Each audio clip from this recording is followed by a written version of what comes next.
सोनवार 26 ऑक्टोबर मुखेल फोड जिवीत बदलिना जाशात जाल्यार तुमी तशींच मरतल्यात.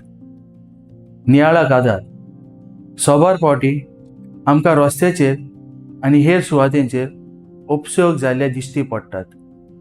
असल्यो घडण्यो घडटात तेन्ना आमी रोखडीच देवान खास लायली अशें म्हणटा आनी सोबार फावटी आमी दुसऱ्या मनशा परस अदीक बरी म्हूण सजमता.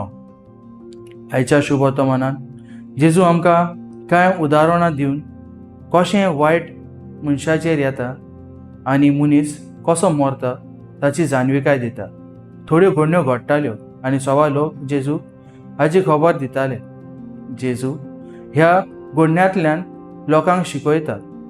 तरेकवार घडण्यो घडटाल्यो पूण आमी त्या घडण्यां वरवीं कांयच शिकोन आमचें जिवीत बदलूंक सोदिना जाल्यार आमी सगळीं मरतलीं.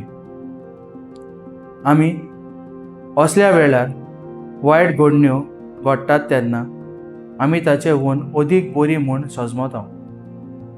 तांकां अशें घडलें कित्याक? ती आमचे वून अदीक पातकी आसली काय?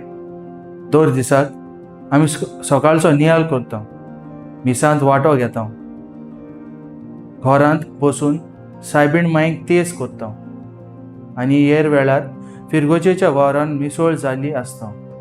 हें सगळें करून जेजू म्हणटा आमी जिवीत बदलून ताचें मिसांव जेनात जाल्यार आमी तशींच मरतल्यो. म्हजो धाराव जेजून केल्लीं सगळीं बरेपणां आनी विस्मितां नियाळून सदांच ताका दिनवासून आनी जिवीत बदलूंक वावुरतलो.